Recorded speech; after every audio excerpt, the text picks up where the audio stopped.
기도드리겠습니다. 하나님 감사드립니다.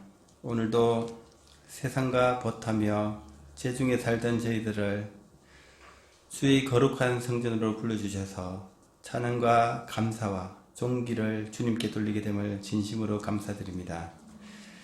이 시간까지 주님의 크신 은혜 가운데로 인도해 주심 또한 감사드리며 이 시간 예배를 통하여 주님의 은혜와 평강이 넘치게 하옵소서. 내 힘이 아닌 성령님의 능력으로 살아갈 수 있도록 인도해 주시옵소서. 하나님, 저희들에게 믿음 안에서 넘치는 성령의 힘과 능력을 주셔서 말씀에 어긋난 것들은 단호히 거절하며 하나님의 말씀에 합당한 것들만 따라 살게 해 주시옵소서. 지금 이 세상은 아브라함 때 소돔과 고모라 시대처럼 제약된 세상입니다. 사람들이 먹고 마시고 시집가고 쾌락을 즐기고 있으며 홍수가 나서 다 멸하기까지 깨닫지 못했던 노아 홍수시대 전같이 제약의 세상이 오니 택감받은 사랑하는 성도들에게 깨어 기도하는 삶으로 영적으로 살아있는 능력의 성도가 되게 해 주시옵소서. 또한 날마다 급한 민물처럼 몰려오는 제약의 물결들을 거스러 믿음으로 승리케 하옵소서. 하나님, 세계적으로 바이러스로 어려운 가운데 있습니다. 질병으로 고통당하며 생명의 문턱을 넘나드는 영혼들과 병원 관계자, 그게 관련된 모든 자들에게 하나님의 위로가 있게 하여 주시옵소서. 경제적으로 어려움 있는 사랑하는 성도들의 사업장과 직장, 가정, 학교 가운데에서도 하나님과 함께 하시고 지금 이 순간에도 쉬지 않으시는 하나님을 경험하는 모든 성도들을 되게 하옵소서. 하나님, 그동안 이 바이러스로 예배에 소홀했던 저희들을 용서하여 주시옵소서. 다시 예전의 모습으로 나아가게 하시고 저희들 가운데 수축된 예배가 회복되기를 기도드립니다. 하나님, 건강한 자에게는 의원이 쓸데없고 병든 자에게 쓸데있다고 말씀하셨습니다. 이 시간 질병으로 고통당하는 지체들에게 치료하여 주셔서 하나님을 경험하는 삶으로 변화되게 해 주시옵소서. 하나님, 대한민국을 지켜주심을 감사드립니다. 이번 새롭게 선출된 정치인들이 처음과 같이 겸손과 섬김의 자세로 국정을 운영하도록 하시고 무엇보다도 하나님을 두려워하는 자들이 되게 하옵소서. 우리의 마음을 주님의 보혈로 정하게 하시고 우리의 입술로 찬양하는 것이 날마다 주님 앞에 진실되게 하시어서 우리의 눈을 열어 주의 신령한 세계를 보게 하여 주시옵소서. 하나님의 크신 능력을 믿습니다. 이 산을 들어서 바다로 옮기라 하시며 믿음으로 기도하면 그대로 이루어 주신다고 말씀하셨사오니 그 말씀에 의지하여 믿음으로 기도하오니 기적의 역사들을 날마다 교회와 성도들의 가정에 나타내 주시옵소서. 모든 성도들이 말씀으로 은혜를 누리고 누리는 것에 그치는 것이 아니라 삶이 변화되게 전도의 삶으로 섬김의 삶으로 주님의 교회를 위하여 충성하는 성도들이 다 되게 해 주시옵소서. 행이라도 주님을 이용하려 드는 어리석은 삶이 아니라 주님을 위하여 드려지는 아름다운 삶이 되게 하옵소서. 이 시간 말씀 전가하실 목사님께 주님의 크신 은혜와 강한 기름 부으심으로 성도들의 심령을 찔러 쪼개는 성령의 역사를 허락해 주시옵소서. 말씀을 통하여 신령한 주님의 세계를 보게 하시고 이 시간 주님의 음성을 듣게 하옵소서. 또한 엘리사의 사안이 영안이 열린 것처럼 영안이 열려 보게 되는 은혜의 시간 되게 해 주시옵소서. 남은 시간도 오직 성령 하나님께 인도하여 주실 줄 믿고 예수님 이름으로 기도드리옵나이다. 아멘.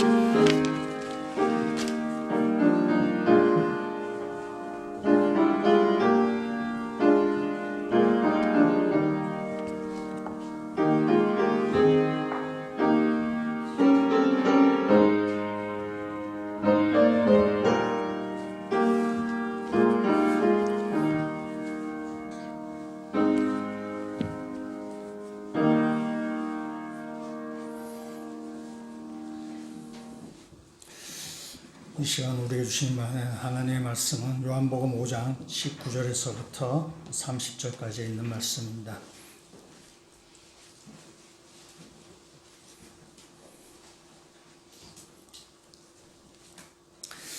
5장 19절 말씀부터 제가 읽고 우리 30절 말씀은 같이 읽도록 하겠습니다. 19절 말씀부터 읽겠습니다. 그러므로 예수께서 그들에게 이르시되 내가 진실로 진실로 너희에게 이르노니 아들이 아버지께서 하시는 일을 보지 않고는 아무것도 스스로 할 수 없나니 아버지께서 행하시는 그것을 아들도 그와 같이 행하느니라. 아버지께서 아들을 사랑하사 자기가 행하시는 것을 다 아들에게 보이시고 또 그보다 더 큰 일을 보이사 너희로 놀랍게 여기게 하시리라. 아버지께서 죽은 자들 일으켜 살리심 같이 아들도 자기가 원하는 자들을 살리느니라.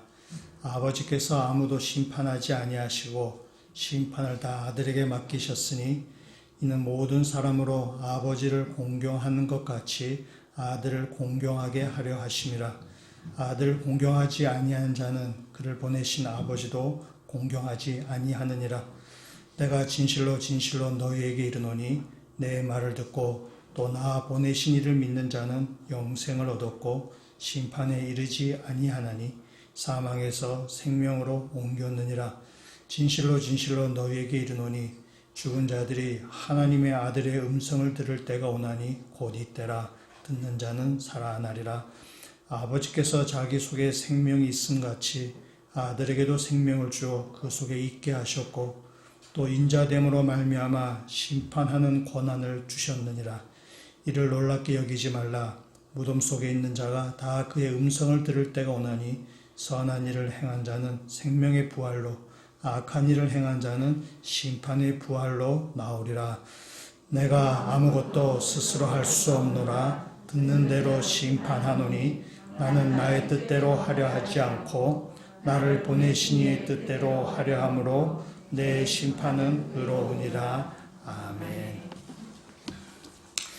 우리가 지난 주간에 암송했던 구절을 같이 한번 암송해 보도록 하겠습니다. 요한복음 5장 17절에 있는 말씀입니다. 같이 한번 암송하겠습니다. 예수께서 그들에게 이르시되 내 아버지께서 이제까지 일하시니 나도 일한다 하시매. 아멘. 요한복음 5장 17절 말씀입니다. 아버지와 아들이 있었습니다. 어느 날 아들이 방에서 이렇게 늘어져서 이렇게 누워 있다가 목이 말랐습니다. 그래서 거실에서 TV를 보고 있는 아버지를 향해서 말했습니다. 아버지, 아빠 물 좀 갖다 주세요. 아빠가 냉장고 있으니까 갖다 먹어라. 잠시 한 5분 시간이 흐른 다음에 아들이 다시 얘기했습니다. 아빠 물 좀 갖다 주세요. 아버지가 냉장고에 있다니까 아버지 약간 조금 짜증이 살났습니다. 그다음 5분이 또 흘렀습니다. 5분이 흘러서 아들이 또 얘기했어요. 아빠 물 좀 갖다 주세요. 냉장고에 있다니까 니 안 갖다 먹으면 니 야단 맞는다. 내가 니 혼내주러 갈 거야. 그랬습니다. 아버지가 화가 좀 많이 났습니다. 그리고 5분이 또 흘렀습니다. 아들이 또 얘기했어요. 아빠 혼내시러 오실 때 물 좀 갖다 주세요. 라고 그랬습니다. 오늘 우리 어린이날에서 봐주지 아니었으면 한 대 맞을 우리 아들입니다. 이런 비슷한 일이 진짜 있었던 적이 있었는데요.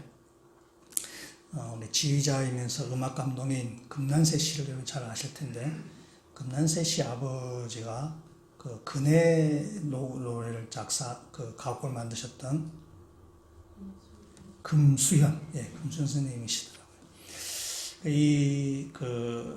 그 금수현 선생과 금난세 이 두 분 사이에 아버지가 이제 글을 적고 또 거기에 대해서 아들의 또 감상 또 아들의 이야기들을 적은 아버지와 아들의 교양곡이라는 책으로 이 금난세 씨가 책을 냈습니다. 그 중에 한 부분에 나오는 내용인데 금난세 씨가 어릴 때에 이렇게 집에 있다가 이제 목이 말라서 이제 우유나 주스를 먹으려고 이렇게 일어서면은 아버지가 얘기한대요.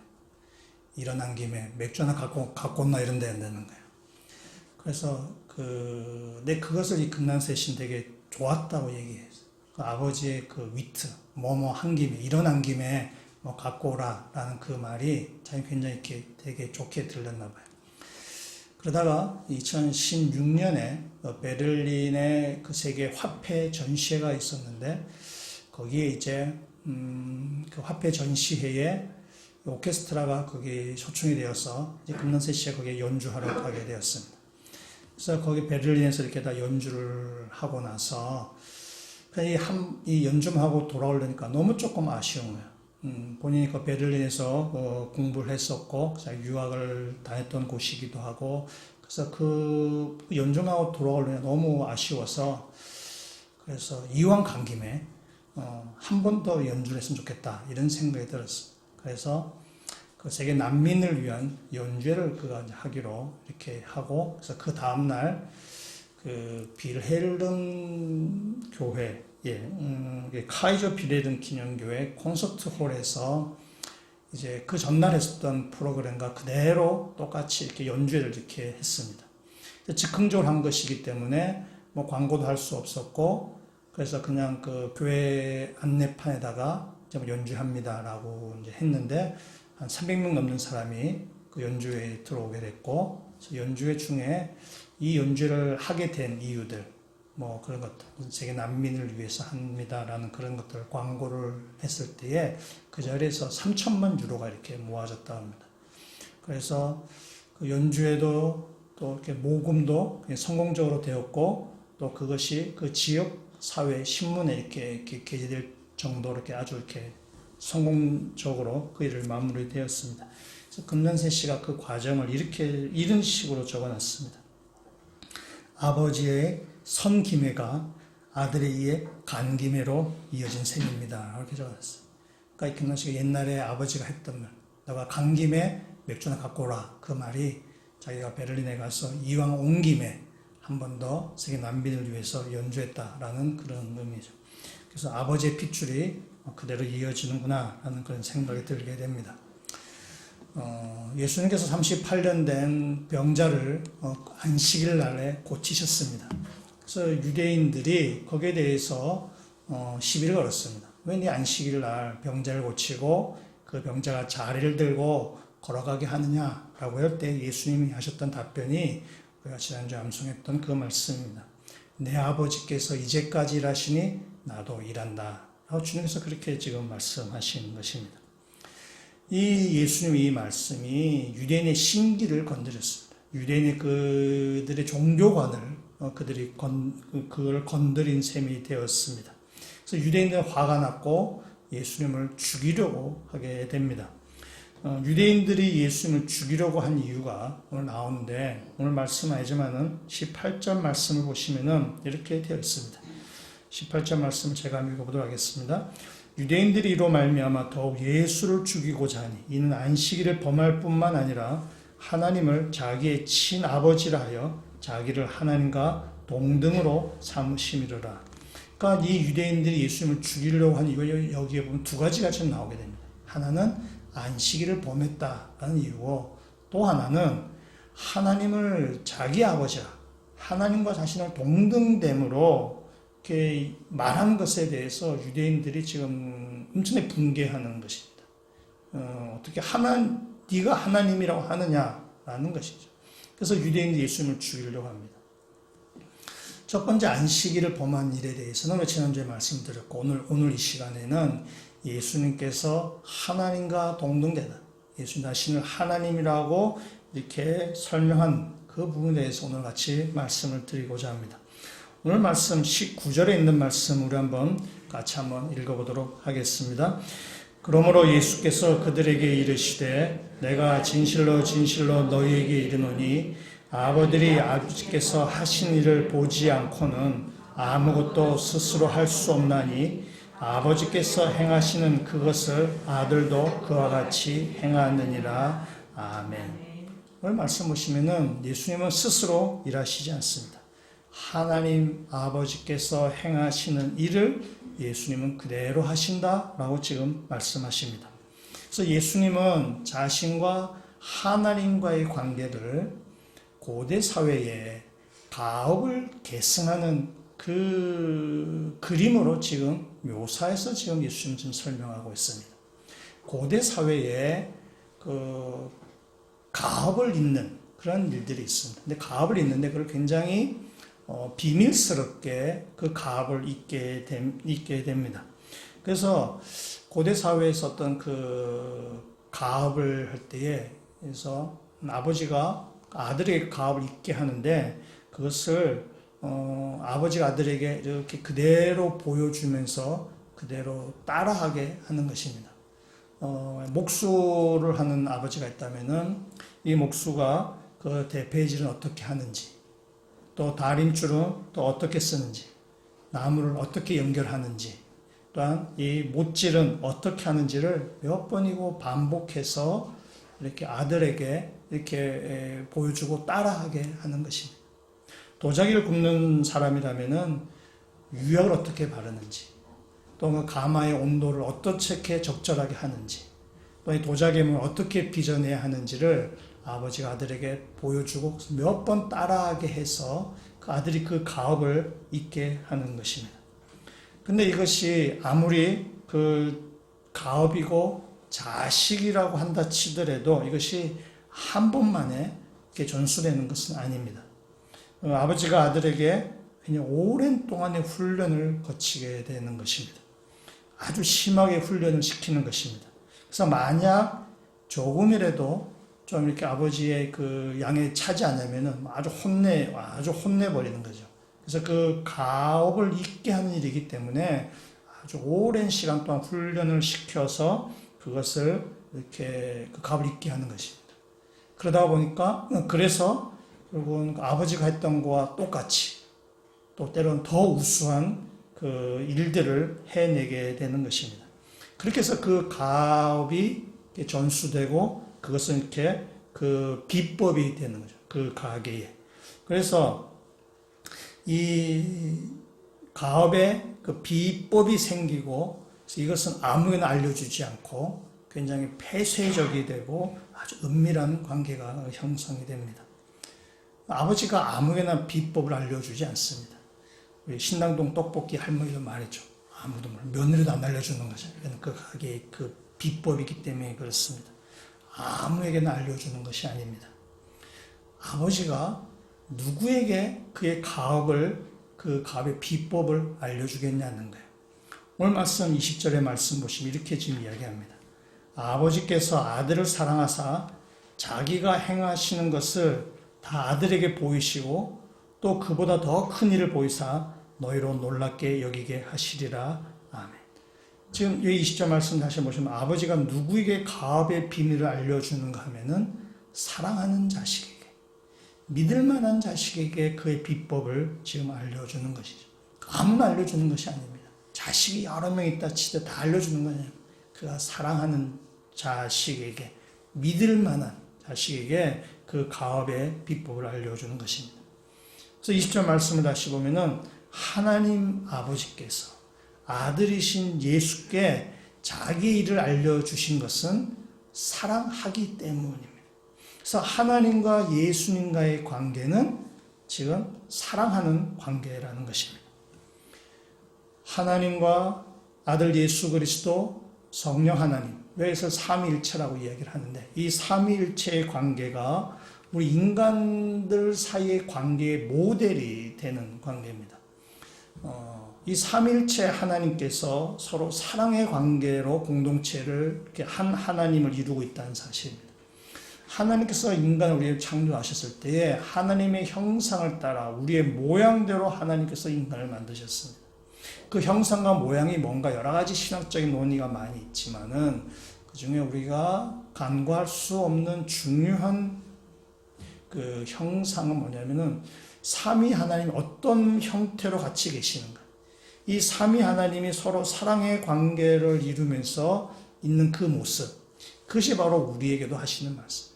너희들이 다른 사람들과 하나님께서 서로 사랑의 관계로 있는 것처럼 너희들이 다른 사람들과의 관계도 서로 사랑의 관계로 있어라. 그것이 하나님께서 사람을 만드시고 우리의 형상을 따라 우리의 모양대로 만드신 하나님의 창조 원리입니다. 그래서 우리가 지금 지금 비대면 접촉의 사회로 지금 넘어간다 그러죠. 이 코로나 바이러스를 이렇게 상황을 겪으면서 우리가 점점 접촉을 안 하는 그런 시대의 문화가 되어 가지만은 그래도 우리가 사람 접촉 안 하고 살 수는 없는 거죠. 우리가 이렇게 만나게 되는데 저렇게 균열화되는 이 시대 가운데 사실 우리는 더 사랑의 굶주리고 참된 그 관계에 굶주리게 됩니다. 그래서 우리가 교회 공동체를 통해서 우리가 사람과 사람 사이에 서로 사랑의 공동체, 서로 삼위 하나님께서 같이 하신 것처럼 우리 안에서 서로 사랑과 섬김으로 하나의 아름다운 공동체를 만들어가는 것, 그것이 이 땅의 교회의 사명이고 그를 통해서 하나님께서 이 세상을 구원하시고자 하시는 하나님의 방법입니다. 그래서 이 점점 더 이렇게 파편화되어가는 이 시대 가운데 우리가 정말 참된 사랑으로, 참된 삼위 하나님이 함께 계신 그 사랑의 모습으로 우리가 함께 이 공동체와 교회를 세워가시는 믿음의 성도가 되셨으면 좋겠습니다. 다시 말씀 돌아가셔서 하나님께서 예수님을 사랑하셔서 하나님의 모든 것을 다 이렇게 보여주셨습니다. 그래서 우리가 가업이라고 이야기하면 좀 뭐하지만은 그러나 하나님께서 예수님에게 당신의 일을 다 이렇게 전수해 주신 것입니다. 근데 오늘 다시 그 20절의 말씀 보시면 뭐라 하냐면은 하나님께서 내가 다 보여주셨다. 그래서 본 것을 예수님이 다 아신다 라고 하면서 그보다 더 큰 일을 보이셨다라고 말씀하시죠. 더 큰 일이 무엇인가 라는 거죠. 더 큰 일을 보여주셨는데 21절에 있는 말씀을 우리 한번 같이 한번 읽어보도록 하겠습니다. 아버지께서 죽은 자들을 일으켜 살리신 같이 아들도 자기가 원하는 자들을 살리느니라. 아멘. 지금 하나님은 우리에게 생명을 가져다 주신 거죠. 사람을 창조하시고 우리를 생명을 가져다 주시는 분이세요. 근데 예수님도 뭐냐? 사람을 살릴 수 있다라고 지금 선언하는 것입니다. 그래서 하나님께서 생명을 주신 것처럼 예수님도 생명을 가져다 주시는 분이십니다. 예수님께서는 앞서서 지금 이 사건이 지금 38년 된 병자를 고친 사건부터 시작해서 예수님의 설교 내용이신데 예수님께서 38년 된 병자를 고치셨습니다. 8절에 있는 말씀을 보시면 이렇게 되죠. 예수께서 이르시되 일어나 내 자리를 들고 걸어가라 하시니 라고 되어 있는데 이 8절에서 일어나 라는 이 말과 우리 21절에 나왔던 일으켜 라는 단어는 똑같은 단어입니다. 같은 단어를 좀 쓰고 있습니다. 그러니까 예수님께서 안식일 날 38년 된 병자를 고치신 사건은 한 사람의 병자를 고치신 사건이 아니라 죽은 자를 일으킨 사건이고 사망을 물리치신 사건입니다. 그 한 사람을 살린 사건이 아니죠. 그 38년 된 병자를 통해서 우리 인간을 구원하신 사망에 있는 우리들을 그 죽음에서부터 일으키신 사건이 바로 예수님 이 땅에 와서 오신 사건입니다.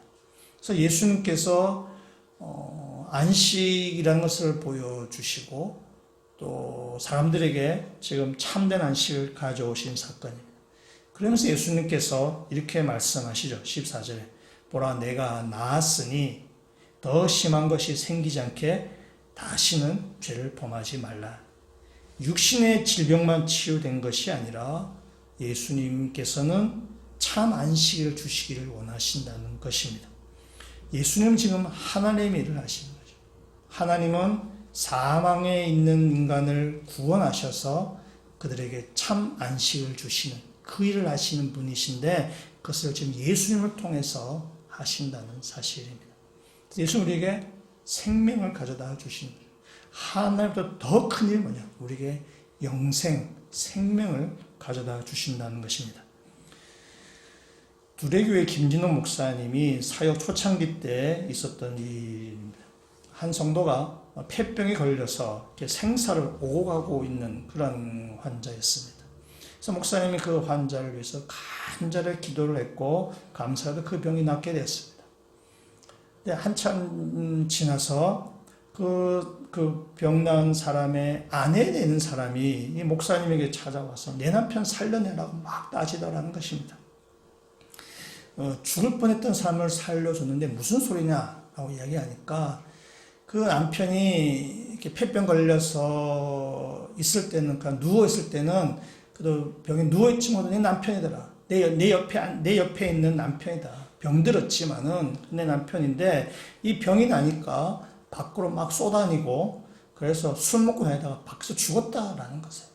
그래서 당신이 살려줘서 내 남편이 죽게 만들었다. 하고 이렇게 해서 목사님께 와서 막 하소연하더라는 것입니다.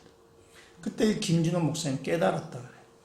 야, 이 인간이 육신의 질병만 고친다고 해서 문제가 다 해결되는 것이 아니구나. 인간의 더 큰 이 영혼의 질병이 고쳐지지 않냐면은 인간은 답이 없는 거구나 라고 깨달았다. 그래서 우리가 육신의 질병만 고친다고 다 되는 것이 아니라 우리의 근본적인 우리의 질병, 영혼의 질병이 해결되지 않냐고는 인생에게는 답이 없다는 사실입니다. 예수님께서 이 38년 된 병자를 고치신 사건은 예수님께서 육신의 질병을 가지고 있는 사람을 고칠 수 있다는 능력을 보여주는 것을 증명하는 사건이 아니라 사망 가운데 있는, 절망 가운데 있는 우리 인간을 구원하신 사건이고 우리 가운데 생명을 가져다 주신 사건이고 참된 안식을 모르는 우리들에게 참된 안식이 무엇인가를 보여주신 사건이 바로 이 38년 된 병자를 고치신 사건입니다. 사도 바울이 에베소서 이야기합니다. 허물과 죄로 죽었던 우리들을 그가 살리셨도다. 우린 다 허물과 죄로 인해서 다 죽었던 사람들입니다. 사망 가운데 있었던 사람들입니다. 근데 예수님께서 우리를 살리셨습니다. 예수님은 하나님 아버지로부터 받은 대로, 그가 본 대로 우리에게 생명을 가져다 주시는 분이 바로 예수님이시라는 사실입니다. 예수님이 하신 일이 우리에게 생명을 가져다 주시는 것입니다. 근데 예수님이 하신 일이 생명을 가져오는 일이 전부는 다 아닙니다. 하나님께 받은 더 큰 일은 또 다른 것이 여기 또 있습니다. 22절에 있는 말씀 우리 같이 한번 읽어보도록 하겠습니다. 아버지께서 아무도 심판하지 아니하시고 심판을 다 아들에게 맡기셨으니 아멘. 하나님께 받은 더 큰 일이 또 있는데 뭐냐? 그건 바로 심판입니다. 그러니까 예수는 우리에게 생명도 주시지만은 또 심판도 하신다는 사실입니다. 누가 심판받는가? 23절 말씀 보시면 이렇습니다. 이는 모든 사람으로 아버지를 공경하는 것 같이 아들을 공경하게 하려 하심이라. 아들을 공경하지 아니하는 자는 그를 보내신 아버지도 공경하지 아니하느니라. 아멘. 오늘 이 말씀은 뭐냐? 아들이 받는 그 공경을 하나님 자신이 받는 것으로 생각하겠다라는 것입니다. 그래서 아들을 공경하지 아니하면은 아버지 하나님을 공경하지 않는 것으로 간주하겠다라는 것입니다. 여러분, 아버지를 공경하지 않으면 요 심판을 받는다는 거죠. 여러분, 이 공경이라는 단어를 여러분이 보실 때 어떤 단어들이 여러분 연상이 되세요? 공경이라는 단어가 들으면 연상되는 것은 아버지, 왕, 이런 것들이 여러분한테 연상이 될 것입니다. 그러니까 이 공경이라는 것은 뭐냐? 아버지를 공경한다는 것은 아버지의 말을 잘 듣고 아버지의 말씀대로 행할 때 우리를 아버지를 공경한다라고 이야기하는 거예요. 왕을 공경한다는 것은 뭐냐? 왕에게 충성하고 왕에게 맹세한다는 뜻입니다. 왕을 공격이 아니라 공경, 왕을 공경한다. 그래서 왕에게, 아버지에게 순종하고 충성하고 그래서 이렇게 맹세하고 그래서 우리가 공경한다라고 이렇게 얘기합니다. 하나님 아버지는 아들 예수 그리스도에게 이 하나님 나라의 왕이 되는 권세를 주셨습니다. 그래서 이 땅을 다스리신 왕으로 주님께서 이 땅에 오셨습니다. 그러니까 예수님은 하나님의 그 왕권을 지금 가지고 계십니다. 왕이신 그분의 음성을 듣고 그 말씀에 따라서 순종하고 그에게 합당한 경배를 드리고 그에게 합당한 충성을 돌려드리는 것이 바로 공경입니다. 그것이 주님께 하는 공경이에요. 그래서 예수님께 공경하지 아니하면은 하나님의 공경하지 않는 것으로 하나님께서 간주하시겠다고 지금 말씀하십니다. 누가 심판받느냐? 아들을 공경하지 않는 사람이 심판을 받는다는 것입니다. 아들 공경하지 아니하면은 하나님을 공경하지 않는 것으로 간주하시기 때문에 그렇습니다. 이 말씀은 예수님께서 앞에서도 이미 여러 번 말씀하셨습니다. 그 중에 한 구절을 보시면은 요한복음 3장 35절에서 36절에 있는 말씀 보시면은 이렇게 이야기하고 있습니다. 아버지께서 아들을 사랑하사 만물을 다 그의 손에 주셨으니 아들을 믿는 자에게는 영생이 있고 아들에게 순종하지 아니하는 자는 영생을 보지 못하고 도리어 하나님의 진노가 그 위에 머물러 있느니라. 하나님의 아들이신 예수를 믿지 않는 자에게 하나님의 진노가 있다라는 것입니다. 하나님께서 아들에게 지금 다 맡기셨습니다. 그런데 아들에게 순종하지 않으면 심판을 면치 못할 것입니다. 또 말씀하십니다. 3장 18절 말씀 우리 한번 같이 한번 읽도록 하겠습니다. 그를 믿는 자는 심판을 받지 아니하는 것이요 믿지 아니하는 자는 하나님의 독생자의 이름을 믿지 아니하므로 벌써 심판을 받은 것이니라. 아멘. 그를 믿는 자는 심판을 받지 않는다. 그러나 믿지 아니하는 자는 심판을 받는다라고 얘기해요. 근데 오늘 18절 말씀 보시면 뭐라 했냐? 벌써 심판을 받았다라고 지금 이야기하고 있는 것입니다. 그래서 심판이 먼 미래에 있는 것이 아니라 벌써 심판을 받았다라고 해요. 이미 심판을 받았다는 것입니다. 그래서 우리가 영적 죽음이라고 이야기합니다. 여기 잘 아실 만한, 잘 아는 예죠. 꽃꽂이를 해놨을 때 그 꽃꽂이가 이것이 살아있는 꽃이냐, 죽은 꽃이냐라는 거죠. 꽃꽂이가 사실은 죽어 있는 거죠.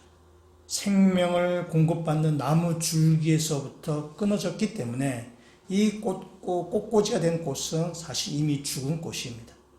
그러나 아직 조금의 생명이 남아있죠. 그래서 아름다운 향기를 내기도 하고 또 이렇게 꽃이 이렇게 피우기도 합니다. 그래서 꽃이 피고 향기를 내지만은 그다음 며칠 지나면은 악취를 낼 것입니다.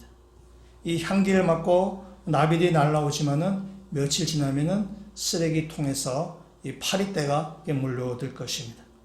살아있는 것처럼 보이지만은 이미 목숨은 끊어진 것입니다. 실상은 죽은 상태에 있는 것입니다. 왜냐하면 생명을 공급하는 나무 줄기에서 끊어져 있기 때문에 그렇습니다. 이것이 바로 우리 인간의 모습이 그렇다는 것입니다. 우리가 살아있는 것처럼 보이지만은 하나님과의 관계가 끊어지면은 사실은 죽은 상태라는 것입니다. 우리가 살아있는 것처럼 보여서 뭐 돈도 많이 벌기도 하고 또 부자가 되어 있을 수도 있고 또 세상에서 성공한 삶을 살 수도 있고 뭐 남부럽지 않은 그런 삶을 살 수 있지만은 그러나 그것은 영적으로 죽어 있는 상태를 모른다는 뜻입니다. 이미 영적으로 죽어 있어서 잠시 지나면은 썩은 냄새만 진동하게 된다는 것입니다. 이미 심판이 이루어진 것입니다. 그래서 예수 그리스도를 믿는 자에게는 심판이 없지만 예수를 믿지 않는 자에게는 이미 벌써 심판이 임했다라는 것입니다. 나중에 먼 미래만의 이야기가 아니죠. 바로 이 땅에서부터 이미 예수를 믿지 않는 자에게는 심판이 임했다라는 것입니다. 말씀을 다시 한번 보시면은 26절에서부터 28절까지 있는 말씀 보시면 이렇게 얘기합니다. 아버지께서 자기 속에 생명이 있음 같이 아들에게도 생명을 주어 그 속에 있게 하셨고 또 인자됨으로 말미암아 심판하는 권한을 주셨느니라. 이를 놀랍게 여기지 말라. 무덤 속에 있는 자가 다 그의 음성을 들을 때가 오나니. 그래서 마지막 날 이제 심판이 임하게 될 것인데 지금 하나님께서 예수님에게 생명과 심판의 권세를 주셨습니다. 마지막 날 한 사람도 예외 없이 저와 여러분 모두 다 이 생명과 심판의 갈림길 사이에 우리는 서 있게 될 것입니다. 생명과 심판의 갈림길 가운데서 이 생명과 심판이 어떻게 나누어지는가, 무엇을 기준으로 생명이고 심판인가라는 것입니다. 29절에 있는 말씀이 이렇게 이야기합니다. 선한 일을 행한 자는 생명의 부활로, 악한 일을 행한 자는 심판의 부활로 나오리라. 선한 일을 한 사람은 생명을 받을 것이고 악한 일을 행한 자는 심판을 받을 것이다 라고 말씀합니다. 말씀을 듣는데 뜨끔하죠. 뜨끔해. 오늘 아침에 싸우고 나왔는데 뭐 이런 거죠. 네가 지난 여름에 한 일을 내가 다 알고 있다. 뭐 이런 것입니다. 조사하면 다 나와. 이런 거죠. 내가 내 자신을 아무리 이렇게 좋게 평가해 주려고 해도 내 안에 선한 일이 없는 것 같습니다. 다 악한 일만 하는 것 같습니다. 아무리 생각해봐도 심판을 피할 길이 없어 보여요. 우리가 이 선한 일을 한 사람에게는 부활로, 악한 일을 행한 사람에게는 심판한다고 하니까 내가 과연 생명을 받을 수 있을까라는 그런 의심이 확 들어오게 되죠. 30절 말씀도 보시면 이렇습니다. 내가 아무것도 스스로 할 수 없노라. 듣는 대로 심판하노니 나는 나의 뜻대로 하려 하지 않고 나를 보내시니 뜻대로 하려 함으로 내 심판은 의로우니라. 오늘날 우리가 재판을 받을 때에 재판이 많이 공정해졌지만은 우리가 100% 재판이 공정하다고 믿는 사람은 사실 없습니다. 잘 보여주는 것이 우리가 잘 아는 유전무죄, 무전유죄죠.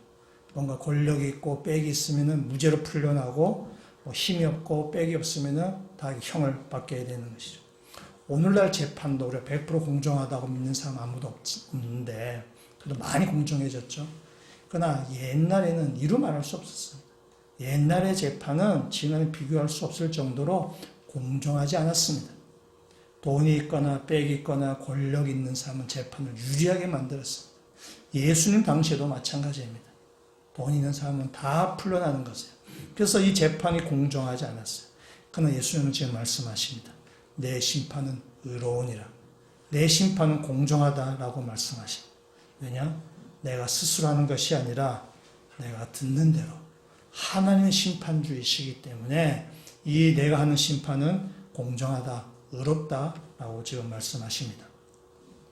다시 정리하면 이렇게 되는 것입니다. 하나님께서 나에 대한 정보를 다 보고 계시고 다 듣고 계신 다음에 그것을 근거 자료로 해서 나를 심판하실 것입니다. 나에게 재판하실 것입니다. 나에 대한 정보가 뭐냐? 선한 일과 악한 일일 텐데 그 선한 일과 악한 일을 다 보고 나에게서 재판장에서 내가 생명인지 심판인지 하면서 재판을 하실 것입니다. 근데 여러분이 생각하는 선한 일, 악한 일은 성경에서 말하는 선한 일, 악한 일하고는 다릅니다. 성경에서 말하는 이 선한 일, 악한 일은 여러분이 생각하는 것처럼 도덕적으로나 윤리적으로 선하냐, 악하냐 이야기가 아닙니다. 내가 좀 양심적으로 살았으면 선한 것이고 양심적으로 살지 못하면 악한 것이냐 그런 이야기가 아닙니다. 성경에서 말하는 선한 일, 악한 일의 기준은 바로 예수를 영접했느냐 아니냐입니다. 성경에서 말하는 것이 바로 그것입니다. 오늘 말씀 24절에 있는 말씀을 여러분 같이 한번 읽어보도록 하겠습니다. 내가 진실로 진실로 너희에게 이르노니 내 말을 듣고 또 나 보내신 이를 믿는 자는 영생을 얻었고 심판에 이르지 아니하나니 사망에서 생명으로 옮겼느니라. 아멘. 이번 주간에 우리가 암송 구절입니다. 여러분 근데 이 구절이 좀 익숙하게 느껴지시죠? 왜냐하면 여러분 생명의 삶 때 다 암송했던 구절 때문에 그렇습니다. 생명의 삶 하신 분들은 이것이 암송 구절이었어요. 그래서 이번 주에 이 구절을 암송하시면 좋겠습니다. 24절 말씀을 다시 한번 보겠습니다. 심판에 이르지 아니하고 영생 얻는 사람은 누구인가? 내 말을 듣고, 그러니까 예수 그리스도의 말을 듣고 나 보내시는 이 하나님을 믿는 사람입니다. 그러니까 예수 그리스도의 말을 듣는 사람은 곧 하나님을 믿는 사람이라는 것입니다. 그러니까 예수를 영접한 사람, 예수의 말을 듣는 사람은 영생 얻고 사망에 이르지 않는다는 것입니다. 예수를 믿는 사람에게 영생이 주어지는 것입니다. 그래서 선한 일과 착한 일의 기준이 윤리적이고 도덕적이고 어떤 그런 의미가 아니라 예수를 영접했느냐 아니냐는 거예요. 예수를 영접한 사람에게는 사망이 아니라 생명이 주어지는 것입니다. 그리고 마지막 구절에 얘기하죠. 사망에서 생명으로 옮겼느니라. 완료형을 쓰고 있습니다. 이미 생명으로 옮겨졌다는 것입니다. 더 이상 사망에 머무르지 않는다는 것이에요. 아까 예수 그리스도를 영접하지 않는 자는 뭐냐? 벌써 심판이 임했다라고 해요. 그러니까 예수를 믿는 사람은 뭐냐? 사망에서 생명으로 옮겨졌느니라. 그러니까 우리는 이 땅에 살면서 이미 생명 가운데 거한다는 것입니다. 예수 그리스도를 믿음을 통해서 이제 사망에서는 떠나서 이제 이미 우리는 생명 가운데 거하는 것입니다. 먼 미래의 이야기가 아니에요. 먼 미래에 우리가 마지막 종말 때 우리가 영원한 생명에 들어가겠지만은 이미 여기에서부터 예수를 영접함을 통해서 우리 영생 가운데 거하게 된다는 것입니다. 근데 조금 이야기가 어렵죠. 왜 이야기가 어려운가 하면 내가 예수 그리스도를 영접하고 생명 우리가 얻었다고 하는데 나의 삶을 보면은 선한 일이 잘 나타나지 않는다는 거예요. 예수를 영접하고 영생이 있다고 하는데 그러니까 내 안에서 나오는 것들 보면은 선한 일이 아닌 거죠. 그래서 이게 조금 어렵게 되는 거죠. 이 부분이 조금 우리가 헷갈리게 하는 부분인데 말씀을 하나 한번 보도록 하겠습니다. 빌립보서 1장 6절에 있는 말씀을 앞에 스크린에도 있는데 1장 6절 말씀 한번 같이 한번 읽어보도록 하겠습니다. 너희 안에서 착한 일을 시작하신 이가 예수 그리스도의 날까지 이루실 줄을 우리는 확신하노라. 아멘. 착한 일은 아까 말씀드렸처럼 윤리적으로 깨끗하거나 도덕적으로 정직한 그것을 말하는 것이 아닙니다. 착한 일은 앞서서 말씀드렸처럼 예수를 영접한 일입니다. 예수를 영접해서 예수님의 말을 듣고 순종하는 것입니다. 우리들이 예수를 영접하고 나서 우리가 예수님의 말씀을 피우지 않나요? 말씀을 많이 피우죠. 우리가 예수를 영접하고 나서도. 우리가 예수를 영접하고 나서 우리가 죽을 때까지 예수의 말씀을 잘 순종하나요? 그렇지 않습니다. 순종할 때도 있지만은 순종하지 않을 때도 있습니다. 예수님의 말씀을 몰라서 순종하지 않을 때도 있지만 어떤 경우는 뻔히 알면서도 이것이 주님께서 원치 않는 것이라는 것을 알면서도 우리가 그 예수의 말씀에 순종하지 않을 때가 있습니다. 우리는 참 못된 사람들이죠. 알면서도 안 하는 것만큼 못된 것이 어디 있어요. 그것이 우리 인간의 모습입니다. 그런데 빌립보서 말씀을 다시 보시면은 우리 안에 착한 일을 시작하신 분이 계세요. 그 우리 안에 착한 일을 시작하신 분이 우리를 기다려 주시기도 하시고 때로는 말을 안 들으면 좀 달래기도 하시고 좀 얼레기도 하시고 때로는 때리기도 하면서 우리를 마지막 날 예수 그리스도의 날까지 우리를 그 예수 하나님의 거룩한 백성으로 만들어 가실 것이라는 것이에요. 우리가 그것을 믿는다는 것이에요. 내 안에 착한 일을 시작하신 거예요. 내가 예수 그리스도를 영접해서 나의 하나님의 영이 들어오고 나서 그 하나님의 영이 마지막 날까지 내가 주의 말씀을 듣지도 않기도 하고 또 알면서도 순종 안 하기도 하지만은 그러나 주님이 우리를 기다리시면서 참으시면서 또 때는 때리기도 하시면서 우리를 마지막 날까지 그 구원의 자리까지 우리를 인도해 가신다는 것입니다. 그래서 마지막 날 우리를 하나님의 자녀답게 하나님의 참 백성답게 우리를 완성해 가실 것입니다. 우리는 그것을 믿는 것입니다. 지금은 우리는 완전한 모습이 아니지만 내 안에 착한 일을 시작하신 그분께서 나를 하나님의 참된 백성, 하나님의 참된 하나님의 자녀로 만들어 가실 것을 믿고 그분의 음성 앞에 우리가 순종하며 나가는 것입니다. 이분 제널드 슈처 목사님이 계십니다. 이분이 하나님의 뜻이라는 책을 적고 그 외에도 여러 책을 지었는데 굉장히 좋은 책입니다. 여러분 읽어보시면은 여러분 신앙생활에 굉장히 도움이 되실 책입니다. 이 시초 목사님이 굉장히 아픔을 겪으셨는데 자동차를 식구들을 다 데리고 타고 가다가 맞은편에서 술 먹고 음주운전하는 사람이 차가 이렇게 들이박아서 그 자리에서 아내와 4살 된 딸과 어머니가 그 자리에서 죽었습니다. 이 가정에 엄청난 지금 고난이 닥쳐온 것입니다. 그래서 이 제널드 슈처 목사님과 그의 남은 3자녀가 그 삶이 엉망진창이 되어버렸습니다. 아주 어둠 가운데, 아주 이렇게 혼돈한 상황 가운데 살게 됐어요. 이 목사님이 대학에서 학생을 가르치면서 또 여러 가지 일들을 자기 일을 해 나가야 되죠. 자기를 해 나가야 되고 또 이 남자가 자녀 3명 키운다는 일이 만만치 않았어요. 굉장히 무거운 그에게는 짐이었습니다. 그래서 밤마다 하나님께 기도하는데도 뭐 아무런 그런 변화가 일어나지 않습니다. 깊은 수렁 가운데서 이렇게 지내게 됩니다. 그러다 2년쯤 지나서 이 목사님 3 아이들을 데리고 레 미제라블 뮤지컬을 보러 가게 된 일이 있었습니다. 이 뮤지컬을 보면서 거기에 나오는 주인공 장발장이 자신의 이야기와 같다라는 그런 생각이 이렇게 확 들어갔습니다. 그러면서 하나님의 은혜가 그의 삶과 그의 가정 가운데 임한다는 것을 그가 이렇게 느끼게 됩니다. 그 경험이 너무나 강렬해서 그 뒤에도 그때 이야기를 하면 이렇게 목이 메일 정도, 우리도 그런 일이 있잖아요. 너무나 강렬한 경험이 있으면은 그 일을 이렇게 생각할 때마다 이렇게 이렇게 감정이 막 북받치지 않습니까? 이 목사님이 그 레미제라블을 보러 갔을 때 그 내용이 어떤 내용인지 그날 처음 본 것은 아닐 것입니다. 이미 그 내용이 어떤 것인지 다 알고 있었을 것입니다. 그러나 그날 하나님께서 말씀하시는 그 음성을 그가 들은 것입니다. 그리고 그 음성에 그가 반응을 한 것이죠. 자신과 가족을 파멸로 이끌고 있던 그 상황, 또 그 자신의 가족들을 죽이게 했던 그 음주운전자, 그 사람에 대한 용서하는 마음이 이렇게 생깁니다.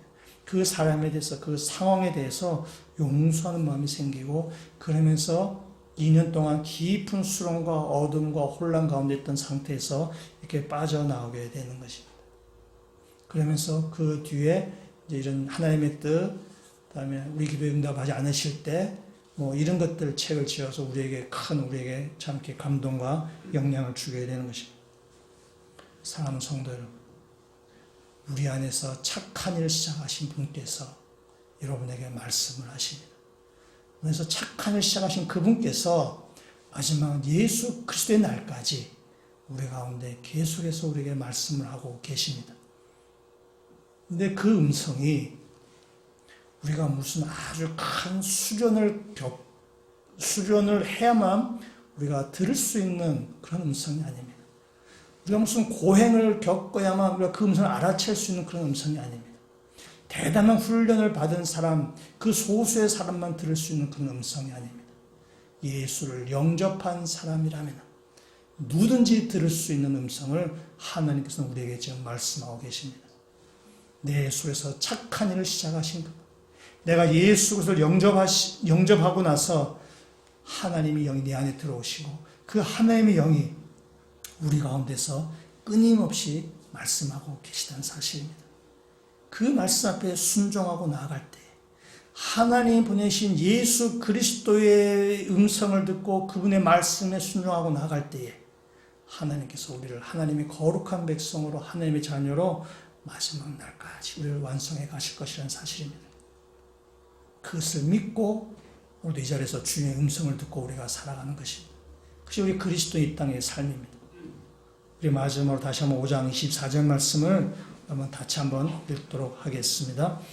내가 진실로 진실로 너희에게 이르노니 내 말을 듣고 또 나 보내신 이를 믿는 자는 영생을 얻었고 심판에 이르지 아니하나니 사망에서 생명으로 옮겼느니라. 아멘.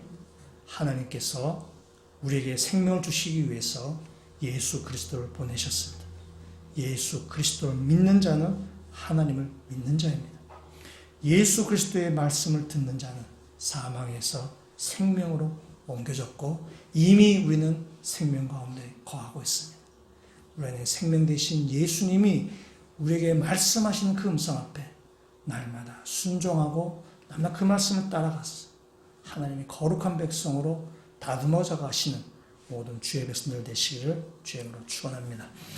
같이 한번 기도드리시겠습니다.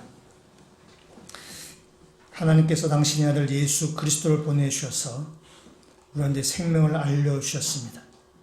죄와 허물로 죽었던 우리들이 그 예수 그리스도를 믿음을 통해서 생명을 얻게 하여 주심을 감사드립니다.